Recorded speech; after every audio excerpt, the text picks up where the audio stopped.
Well, hello and welcome to Bingewatch, the podcast where we take a look at the hottest new TV and film releases on streaming television platforms.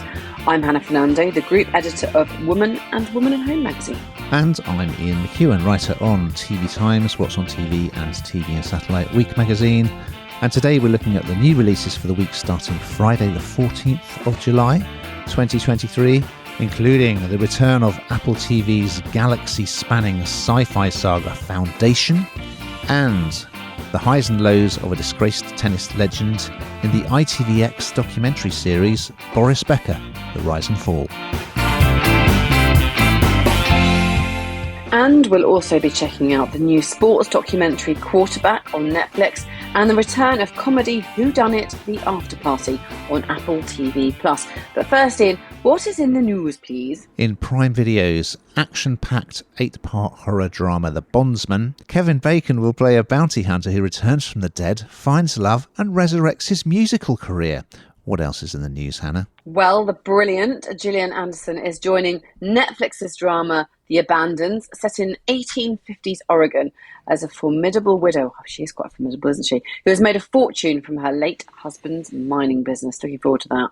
Quite sporty this week, but also a little bit of sci-fi and a bit of a whodunit as well. We're going to start on Apple TV Plus with the return of Foundation. And here's a clip. This is even bigger than the last crisis. An empire breathes respect. It requires it for its life. The Foundation is a threat to me. I will look at them in the eye and reclaim what is ours. So this is season 2. It arrives on Friday, July the 14th. There are 10 episodes. And for anyone thinking, I can probably get the gist of it. I didn't watch season 1, but I'll just start straight into season 2. Or don't, because I tried to do that and it's absolutely impossible. So yes, what we probably should have done is get my colleague, who is our resident Foundation expert, on to review it for us. But never mind. What I can say is it looks amazing. They've spent a lot of money on this. It's based on the novels by Isaac Asimov. Well, if I tell you what the sort of summary of season 2 tells you, and you'll realise how complex it is. As the Cleons unravel, a vengeful queen plots to destroy empire from within. Harry, Gull and Salvor discover a colony of mentalics with psionic abilities that threaten to alter psychohistory itself. So relatively straightforward, as you can see. In English, please, now, Ian. So what I do know is, well, it's a very exciting start, actually. There are these 3 clone kings. They're called Brothers Dawn, Day and Dusk. I like what they've done there. And one of them, Brother Day, is played by Lee Pace, who spends a lot of time with his top off. And if I was as ripped as he is, I would do as well. We start off and he's making love, and suddenly all these ninja-type assassins burst into his bedroom. There's a fantastic action scene. I mean, all the set pieces in this are brilliantly choreographed, and the special effects are superb as well. And it turns out that, well, of course, I didn't watch season 1, so I wasn't up to speed.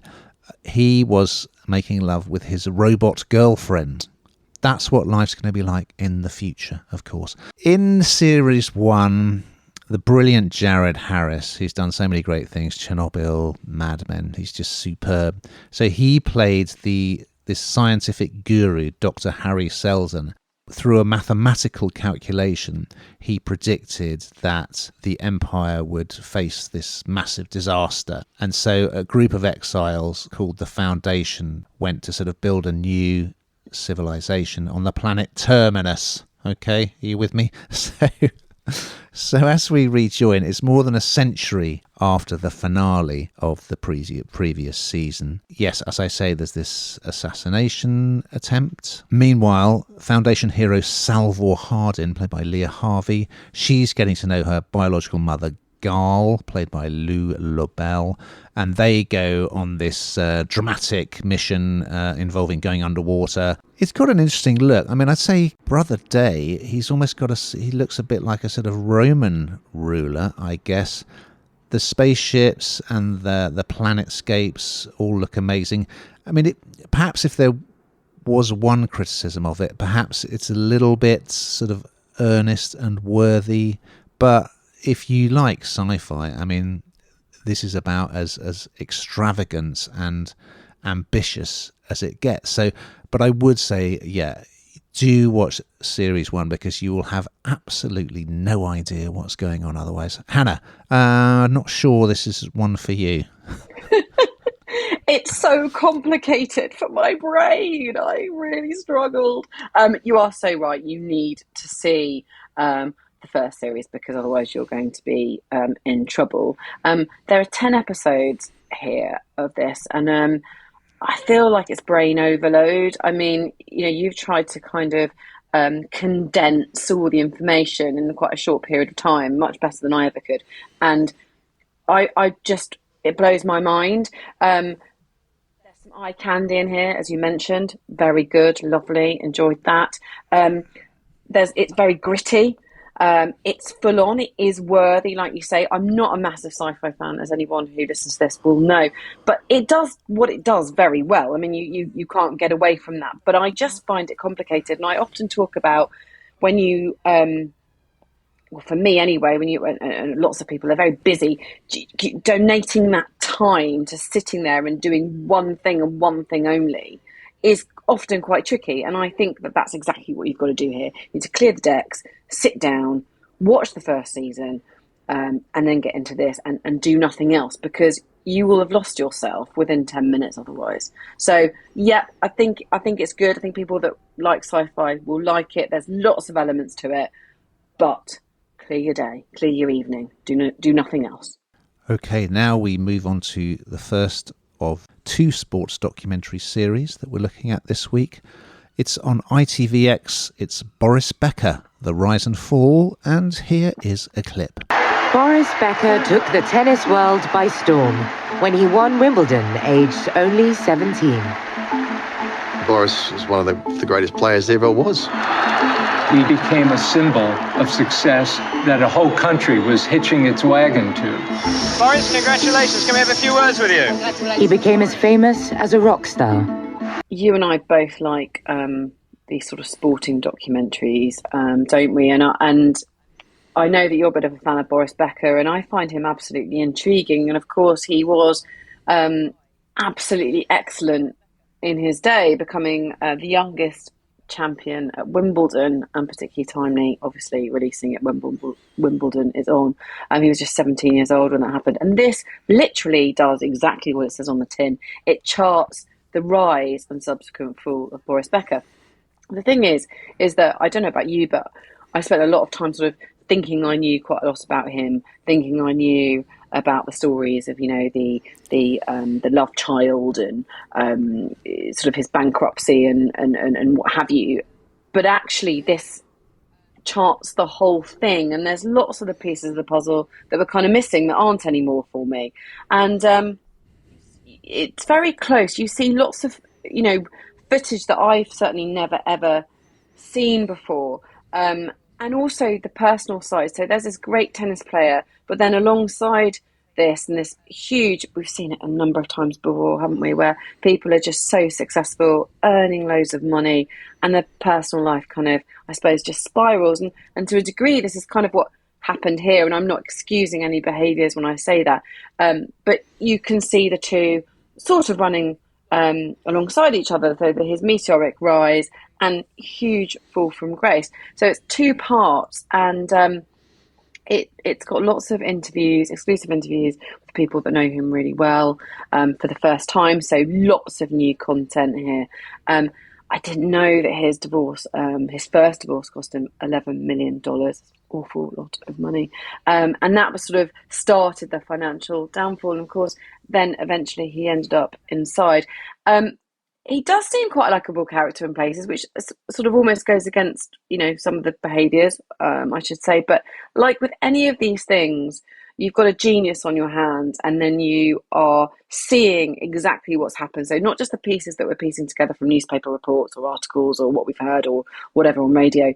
This is the real, true story. So I found it incredibly interesting, incredibly sad in places, and reminded me just how brilliant he was on the court. Did you enjoy him? I did enjoy it. However, I think it suffers slightly because it's not so long ago that Alex Gibney's feature-length documentary Boom Boom, Boris Becker versus the World was on TV. It's only a matter of months.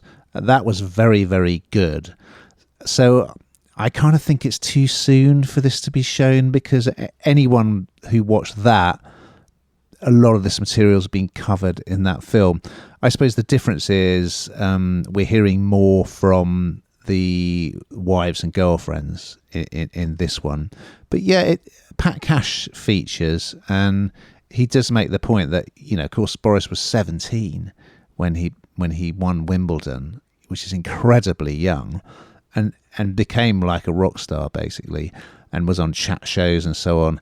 And anyone who gets that level of success that young, I think it's, they're quite likely to go off the rails. And sure enough, that's what happened with Boris. But he seems to have been, although things didn't work out with a number of women, they still speak quite fondly of him and saying, how charming he was and how funny and caring. But he just sort of had this fatal flaw. And sort of on the court, he performed best when his back was against the wall, when things were going really badly, and he kind of took that high risk strategy into his financial affairs, and of course came an absolute cropper. So I miss seeing Boris on the Wimbledon coverage wearing his blazer, and I think he's a charming guy. But having seen Gibney's documentary quite recently, I kind of felt a lot of this was already quite familiar, but it's still worth a watch. We're sticking with sport now for another new documentary series on Netflix. Now, this arrived on Wednesday the 12th, so it's been around for a couple of days. It's called Quarterback, and here is a clip. This is about as close as they'll ever get to seeing what it's like to be a quarterback in this league. I dedicate my life to football. All day, all day! I love to compete. I love the relationships that come with that. I wouldn't trade it for anything in the world. So 8 episodes for this one. I've talked before about Last Chance U, another Netflix series, which followed, the first couple of series followed junior college American football players who were, it was kind of their last shot at the big time. This is not dissimilar, but it's the NFL, which is the top flight of American football. And what they're doing is they're following 3 quarterbacks during the 2022 to 23 season. And if you like American football, it's just great. So the 3 of them there's Kirk Cousins, who plays for the Minnesota Vikings, and it's almost kind of like his last chance to shine. He's quite a mature guy. Then there's Marcus Mariota, plays for the Atlanta Falcons, and Patrick Mahomes, who's quite young, and he won the Super Bowl with the Kansas City Chiefs. So they're mic'd up, and so you see them, a lot of gameplay, a lot of chat on the sidelines with the coaches, but you also see them at home. They're all family men. It's similar to a lot of the Netflix sports documentaries that are consistently good, and it's an absolute must-watch for anyone who likes American football. So I've already watched a couple of episodes, and I'm really into it. I love it. What did you think, Hannah? Yeah, well, I do. I just like this sort of thing, but I don't know much about American football. So something like this, it almost teaches me things as well, which I like. And I don't know what it is about these sort of documentaries. They're pacey, aren't they? I don't know, they're intriguing. I don't think you even have to, well, like me, you don't have to like the sport or know much about it to be interested and for it to kind of captivate you. And Netflix just do things very well, I think. They throw quite a lot of money at things. And this just has a bit of a wow factor to it. Everything's just bigger and better, isn't it, in America? And what's quite fun as well is that Cousins, after winning one game, he just shouts at the camera as he's coming back to the dressing room, "You like that?" And then at the next game, all fans have got banners with saying, "You like that," or "We like that." And then you see Mahomes, because he's mic'd up, you hear all the sort of sledging that goes on the pitch, and he's shouting at the opposition, "I'm here all day, I'm here all day." And there's one particular, because as a quarterback, these massive linebackers are all basically trying to break through the blockers and sack the quarterback, just injure him if they can, but just to get him on the ground and get the ball off him. So it's quite a high stakes, it's the most important position in the team, but it's also probably the most dangerous. So yeah, no wonder these guys are heroes. Now we're going to finish with a returning comedy series called The Afterparty on Apple TV Plus, and here is a clip. Look who decided to call. Has there been another murder? Actually...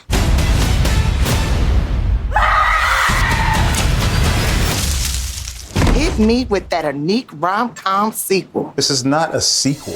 You are quite right. So this is season 2, and I had to refresh my memory a little bit about where we were at and what this was all about, because I don't think I was a great lover the first time round, and I'm not sure I'm a great lover this time round, although I can see why it's good, and I do like Jack Whitehall, and Jack Whitehall is a big presence in this. So it's basically all about, it's a whodunit.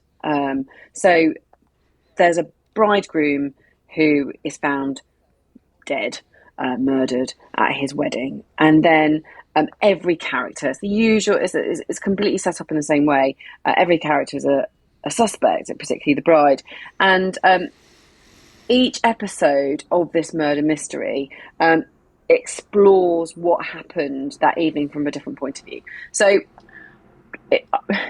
it's kind of good if you like that sort of thing, but if I'm honest with you, I find it a bit slow. We talked a minute ago about things being pacey and kind of dragging you in and wanting to know. This feels a bit sort of tongue-in-cheek. It doesn't feel very real. It was not, obviously, and I don't know. It doesn't have any authenticity about it, and I don't know. I wanted it to be great. I wanted to really love it, and as I say, I kind of refreshed my memory about season 1. And Jack Whitehall, most things that he touches turns to gold. And obviously, this is popular because it's come back for another season.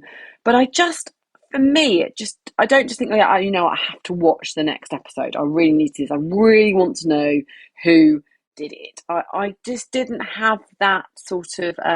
That want, it didn't grab me in that way. And I might be on my own now. I don't know what you thought, Ian, but for me, I don't know. There are returning characters. There's a thread from the original. So as I say, if you like the first one, the first season, you'll like this season. I don't know. It just felt a bit empty. It just felt like there could be more. That's just my thoughts. Okay, well. Of course, season 1 was about an after party, wasn't it? And it was a party at a celebrity's house after a school reunion, and he sort of literally fell off a cliff. And then you had the police investigation. And Tiffany Haddish was the detective Dana, and she's back, and she's very good, actually. She's great value.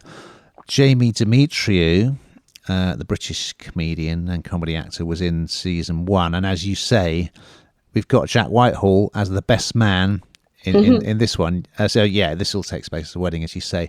And I did like the character of the bridegroom who is murdered, but in each episode you flash back. Each character tells their version of events from their point of view, and it's all each sort of flashback is done in a slightly different style. So one of them is like in the style of film noir, for instance. And the bridegroom's quite funny. I don't know if he's on the spectrum or whatever, his character, but he's brutally honest all the time, even when it's very socially awkward. So that's quite fun. I mean, I think it's pretty fluffy stuff, isn't it? I agree with you in that I watched episode 1 and it was fine, but I didn't feel, I really have to see it through to the end. And it's quite a lot of episodes. And I should say that two episodes dropped on Wednesday the 12th, and then it'll drop weekly, this one. So you can't binge watch it. You'll have to catch it week by week.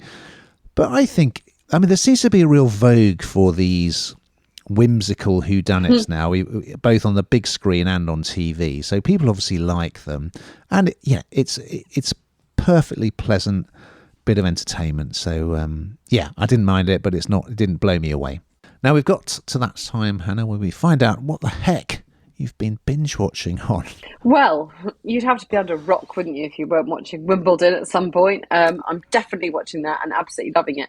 Partly just to look in the royal box, or just to see who's there. I love celebrity spotting in those situations. But anyway, and also a place in the sun, because at the moment the sun seems to have disappeared. So I just want to remind myself of what that big yellow blob in the sky really looks like. Agreed. Plenty of Wimbledon, plenty of Tour de France, which I absolutely love, on ITV4. And I don't know about you, but there's so many series that we sort of got part of the way through or got to the end of what was available and then never went back to. So we've gone back to the brilliant Ozark on Netflix just to finish that off. And if you've not seen it, it's highly recommended.